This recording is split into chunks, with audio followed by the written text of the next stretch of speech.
A comienzos de la década de 1980, Colombia vivía una transformación profunda.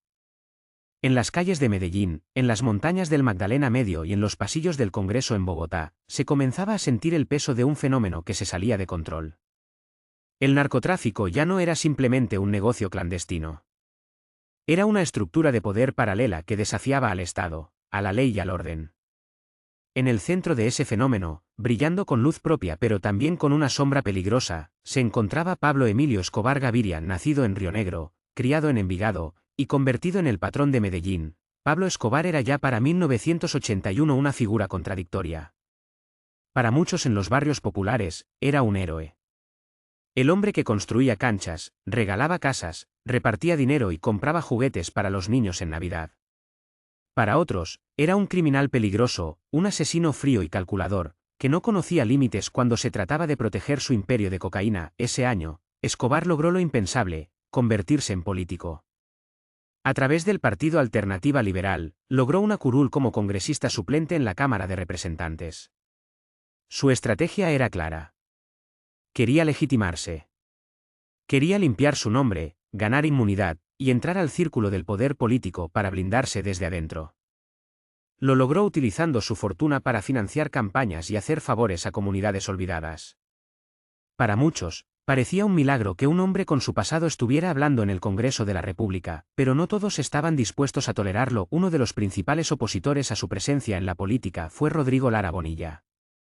Un joven congresista del Partido Liberal, inteligente, íntegro, valiente, con una visión de país limpia y sin compromisos con el crimen organizado. Lara no solo sospechaba del pasado de Escobar, lo denunciaba abiertamente. En varios discursos, hizo referencia a la sospechosa fortuna del nuevo congresista, a sus vínculos con organizaciones delictivas y a su estrategia de infiltrarse en las instituciones del Estado. A Pablo no le gustaba que lo enfrentaran en público. Detrás de su fachada de benefactor y hombre del pueblo, se escondía una figura que no perdonaba las humillaciones. Sus enemigos lo sabían. Pero Rodrigo Lara decidió seguir adelante. Escobar no lo mató de inmediato. Lo primero que hizo fue enviarle un mensaje, una advertencia disfrazada de lección. Quería dejar claro que él podía controlar cualquier cosa en Colombia, incluso un avión comercial. Y así nació una de las anécdotas más famosas de la historia del narcotráfico. Escobar, gracias a su red de informantes, supo que Lara tenía un vuelo programado desde Medellín hacia Bogotá. Sabía el día, la hora, el número de vuelo, e incluso el asiento asignado. El plan fue diseñado en silencio, con eficiencia, y sin la necesidad de una sola gota de sangre. A través de una llamada anónima, se alertó a las autoridades del aeropuerto Olaya Herrera sobre la presencia de una bomba a bordo del vuelo programado para transportar al congresista y a decenas de pasajeros más. La mañana del vuelo, todo parecía normal. Rodrigo Lara llegó al aeropuerto, pasó por el chequeo, abordó el avión y tomó asiento como cualquier otro pasajero. El clima era bueno, el personal estaba tranquilo, y no había señales de que algo fuera a ocurrir. Pero justo antes de cerrar las puertas del avión, se activó el protocolo de emergencia. Desde la torre de control, se ordenó la evacuación inmediata del avión. Las autoridades anunciaron que había una amenaza de bomba y que todos los pasajeros debían bajar mientras se revisaba el aparato con perros especializados. Lo que Rodrigo Lara no sabía es que toda esa operación no era más que un montaje. Una obra de teatro montada por orden directa de Escobar para sacar al político del avión sin usar la violencia. Mientras los demás pasajeros eran guiados hacia una sala de espera, Lara fue abordado por un hombre bien vestido que se hacía pasar por funcionario del aeropuerto. Lo acompañó sin resistencia hacia una sala más apartada, bajo el argumento de una revisión especial. Allí, sin levantar la voz y sin ninguna amenaza directa, le comunicó el verdadero motivo. El mensaje era claro. Pablo Escobar sabía exactamente dónde estaba, sabía que iba a abordar ese avión, y si había querido, podía haber hecho algo mucho más grave. Pero decidió solo impedirle el vuelo.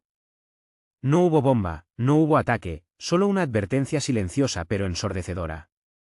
Un aviso de que Pablo podía tocar cualquier parte del país con solo mover un dedo. El avión despegó minutos después con total normalidad, sin ningún incidente. Solo un pasajero no volvió a abordar, y no por decisión propia. Rodrigo Lara quedó profundamente afectado por lo ocurrido. No hizo declaraciones públicas ese día. Sabía que enfrentaba a alguien que no solo tenía poder económico, sino que había creado una estructura de control que incluía aeropuertos, policías, autoridades locales y hasta políticos. Escobar no necesitaba estar presente para ejercer control. Podía hacerlo desde lejos, con llamadas, favores, amenazas y miedo. Ese día no necesitó un arma para enviar un mensaje. Solo necesitó una llamada falsa y unos cuantos hombres leales a su causa. A pesar del susto, Rodrigo Lara no se detuvo. Continuó su campaña para limpiar la política colombiana del narcotráfico. Más adelante, sería nombrado ministro de Justicia. Desde ese cargo, logró que Escobar fuera expulsado del Congreso al revelar oficialmente su pasado criminal. Fue un acto valiente, pero también mortal. En 1984, Rodrigo Lara Bonilla fue asesinado por sicarios del cartel de Medellín cuando salía en su automóvil, frente a su esposa y su hijo pequeño.